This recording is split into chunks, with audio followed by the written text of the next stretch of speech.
Hi Okay. everyone, I'm back and we have Claudia. And Claudia is one of those unique customers who has her own emoticon in our Slack because, we talk so much about Claudia in a positive way that, we have your emoticon, which is great. I've also seen that your hair has grown a lot since this picture. So been Yes. going on in your life and what do you do? Well, thank you so much for having me. It's a big pleasure. Yeah, I know I'm always a bit shocked when you tell me that I have an emojicon on your Slack channel because sometimes I don't know in which way it's used. Is it a good way or a bad way? It's a good way. But there have been a lot of new people in your company, Matt. So not everybody knows me yet. So my name is Claudia Meglin. I'm working for Generator in Freehand as a global director of systems. So who doesn't know Generator and Freehand a lot? Like we are a hybrid module between hostel and hotel. We are focusing a lot on our public areas and making the experience for the guest fun, having a lot of events in our properties. So we're not only focusing about providing accommodation for our guests, but also, about guest journey experiences and walking out of our property with a very good feeling and just having the feeling that you had an amazing time. Nice. And my job itself, actually, I'm uh, in charge of news. So most of the time I'm in contact. That's why I have an emoji with you guys. So I'm the main contact person from Generator with Muse, talking about everything system related. I spend a lot of time with your product teams and taking care of all the systems, not only Muse, also what is integrated in the ecosystem for our organization. Like and when I talk about it's one first of all, I said emoticon, and every time I say that, my team, my Gen Zers are like, it's emoji. Like you need to move on from the 90s. Like Oh, so it's bad apparently. But okay. like why you have such a prominent role is because our product teams want to integrate. I want to talk to the biggest innovators and people that are willing to take a risk on some of the new product features. And you're always so open to testing, and sometimes we make mistakes along the way. So before we release things out to the whole world, there's people like you that we really embrace because you love like testing and trying out new things to make the guest experience better. Well, I think I spent more time with your product team, with our internal operations team this year. Great. Thank Yeah, you. we've worked a lot together. And look, it's obviously it can just be to our benefit, and that's why I take a lot of time to talk to your product teams. And I feel for them a lot of times, to be very honest. I've worked in this different hospitalities, right? And you have properties, they are having their apartment hotels, they are small boutique hotels, to five-star hotels, to hostels, to Yeah. so many different property styles. It makes it very, very difficult to actually create a software which fits all needs. And that's why testing is crucial. And me being an old Opera installer, right? I did a lot of testings these old days, and it's just very natural for me to support your teams. Nice, thank you. So let's talk about 2023. We're still in 2023, and I'd love to just know some of the experiences you've Mm. had. So, like the questions that I've had, like what would you say are the predictions that you made at the start of this year or at the end of last year that actually worked out? So I think it wasn't really a prediction, but I was really, really glad to see how much functionalities came into Muse this year. That was really a big thing. There have been releases which have been game changers for our operations, and that was not really predicted because, well, let's say it was predicted since a long time. We're with Muse now since 6 years, and there have been a couple of tick boxes ticked off this year, which was really, really nice. So finally, that came into place. And apart from this, I think what Can I came ask you what true, some of those game changers were? yeah, well, definitely the reservation reinstating, that you can reinstate a reservation and that can the guests can cancel their reservations themselves. That's a big change for us. So it Nice, takes away a lot of administrative work for our teams. And so that was a big EP in the entire company. nice. Apart from this, I think after COVID, there was like a prediction of all of these contactless mobile check-in. It was anticipated that that might stay. A lot of things have been just thrown onto the market during the COVID season, right? Everywhere, QR codes been on tables and stickers, and it was not really sure if that will remain. And certainly, if you go to a restaurant nowadays, not all of them have kept their digital menus, and some of them have just taken it away. But I think the idea has been changed, and what you guys said earlier as well is clear that it has like a kind of comfort. You can be on a pool and just order a cocktail. So I think that the anticipation of these contactless or digital services which are around, they have materialized more and more. We see a good increase in online check-in. So our clients are more willing to check in online, speed up the process for us, speed up the process for them. And there is a big, the guests are, they anticipated more than they used to do before COVID. And I think that came more and more into place 2023. And let's see what new technology can bring then in the upcoming years. Nice. So if you look back at the year, was there anything that you expect was going to happen and actually didn't happen? So I think we are very glad in the business. You mentioned it earlier that the occupancy majority, if you look throughout all of your properties you're hosting, has been going down. We've actually had the opposite. So I think we grabbed some occupancy from other competitors, which is good for us. We were a bit worried about the inflation and how that would actually impact the travel habits. Because we are talking to our average customer is 27 years old. And obviously their budget is not the highest at that stage in their life. So we were a bit worried about, are they really traveling, how much they really travel? And we've been really surprised that our occupancies could still rise. However, we need to see how that will impact the next year. So this year have been quite good. So we are actually quite happy that the inflation did not impact the travel willingness of our customers that much. So that was great to see. Nice. Like, yeah, I think coming out of last year when we had this big travel boom and everyone's like just, frustrated and wanted to get out, I was really worried about this year, but I'm so happy to hear that you're saying you've had a fantastic year. So I think inflation obviously hit the cost, like for everybody. That's not the point, but we haven't seen as much as we anticipated that the travelers will shrink. They're actually still, I feel like these young generations still so big impacted by COVID, and they are all still out and about and just want to enjoy their life and making up for the years they've kind of missed in all of their experience to party and travel. Yeah. And that's what we do. So then what's the thing that actually surprised you in hindsight that you weren't anticipating? I think the biggest shift for me, or the biggest surprise is, and I'm just talking about in general here, is that a lot of organizations are actually willing now, and it started kind of this year a little bit, to embrace new technology and taking the last step to really implement it.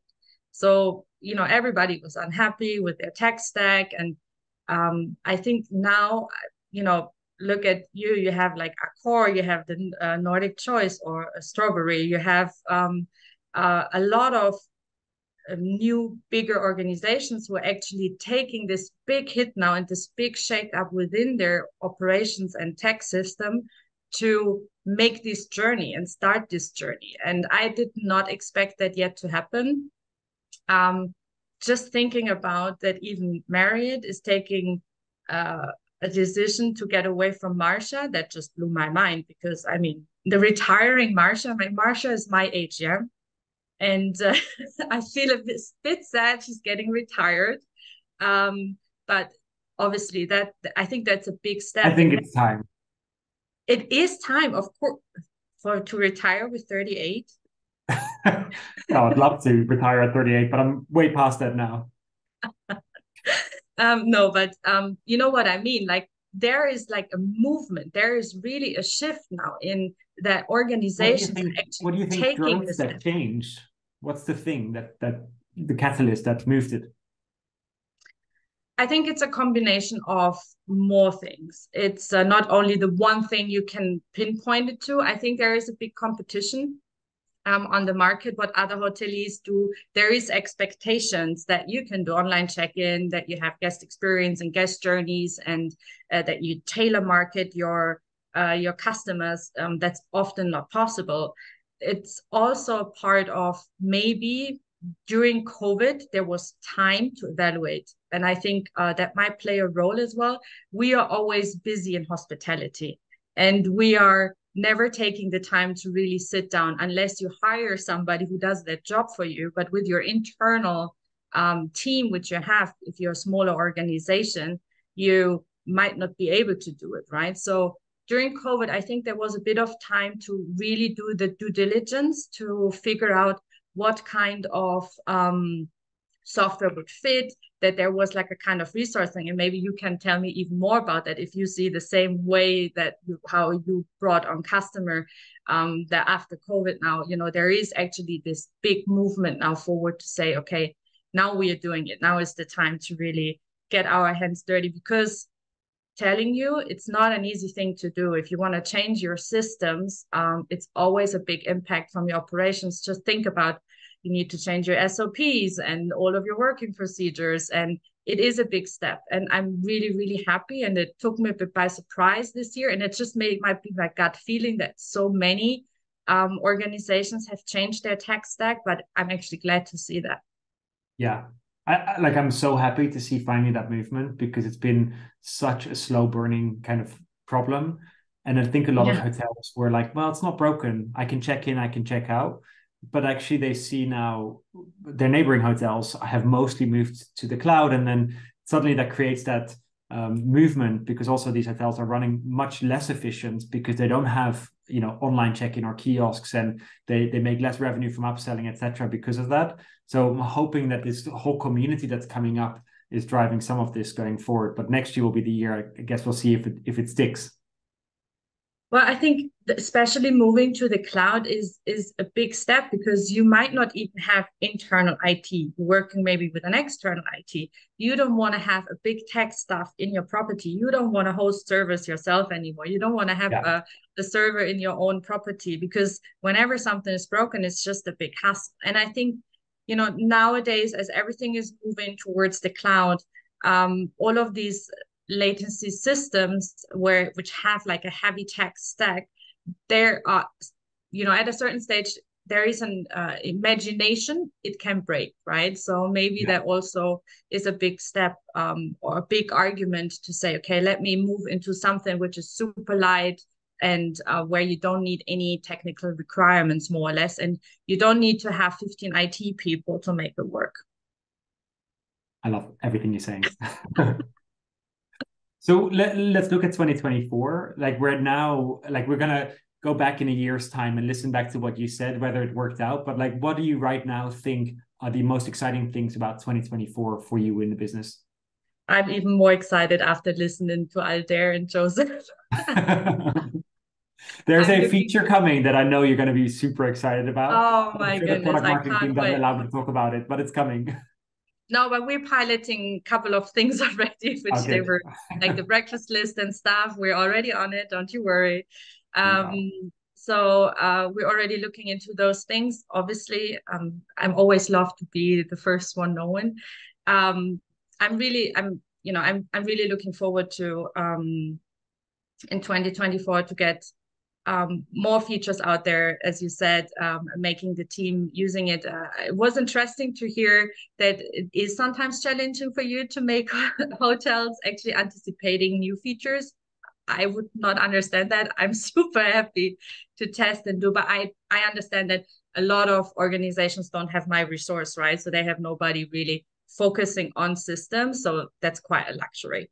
Apart from this, I think 2024 will come, or let's say we still hope for a bit more, and you talked about that earlier as well, that AI actually helps you more in making your life really easier. I mean, everybody is using ChatGPT and using it like in a way and testing it out. And I think it's extremely impressive what happened over the past year. But I hope that for 2024, it will actually evolve to really make your life easier, to help you really to streamline your processes, to help you less do less administrative work. And when it comes to our systems, it's actually the idea would more be to kind of analyzing our data, which we're having, to giving us even the possibility to make better decisions. So that's definitely something I'm looking forward to. And you also said the booking engine for your space services. Oh my goodness, I would love it. We talked about parking spaces. We do a bit cooler stuff with it. We would really love to actually sell our shuffleboards. We have like a big ramp of having shuffleboard areas in our properties, and we would love to actually book them on the Muse via a booking engine. That would be really fantastic. Is So a it like a couple of trend things. that young people are playing shuffleboard? Is that a thing? This is such a thing now in London. Oh my God, I've missed out again. Yeah, we have like a big game bar in Copenhagen. So if you ever go in Copenhagen, pass by the generator. It's very, very interesting because and I think Joseph spoke about that earlier, that you really anticipate not only your travelers, which you have within your property, but you want to have the local people around it. First of all, having local people makes the atmosphere greater and just is ways more fun. And we do a lot of stuff where we actually trying to get local people surrounding our buildings in our hotels. And we do have a lot of gaming stuff. Obviously, now the European Championship coming up, so we're going to do a lot of public viewing. So we would like to do a lot more for our locals to come around and spend time with our guests, because this is what actually drives the experience, that you meet local people. If I'm traveling, I always love to meet local people. So if we can kind of provide the platform to say we have the travelers over and we have the local people and they mingle up and spare a nice round of shuffleboard, that's just fantastic. Nice. So I love that. obviously, yeah, and it does work out very well. We've just brought, I think, 6 shuffleboard tables now in our London hostel. So if you're ever around again in London, let me know. We're gonna shuffle around. Great. And I think for 2024, what I just mentioned, these experiential travel, they are, I think, especially our target customers, don't like to really go into a standard hotel. They like to have an experience, and an experience as well, as I said, to walk out after a weekend and say, oh my God, I had the best time of my life. And I think this will be more on the rise. Hopefully, if inflation doesn't hit too bad and they are not deciding to travel. But if so, I think we need to create a space for travelers where they go out with an experience and not only say, oh, I stayed in the generator last weekend. They should go out and say, oh, I stayed in the Freehand in New York and I had the best experience ever. What they do there, and events and karaoke and stuff like that, that's just amazing.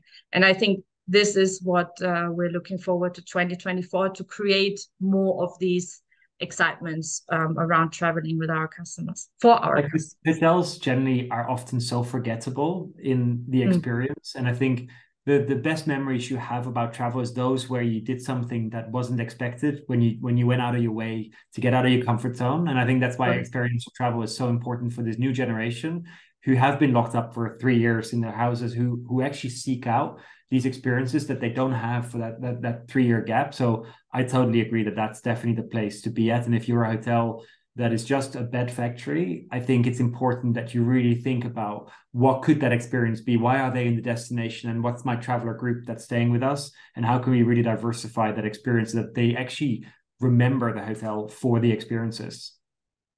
And if AI could actually help us to gather that data and bring it into a nice way, let's see. So I'm really excited, the same as you said. How can this actually really help us inside the technology which is already there? How can that be integrated? How can that help? So I'm really excited to see what the future brings on that part. Nice. Claudia, I'm going to shuffle with you in London next time I see you, but I always Promise love me. talking to you. Thank you so much for participating today.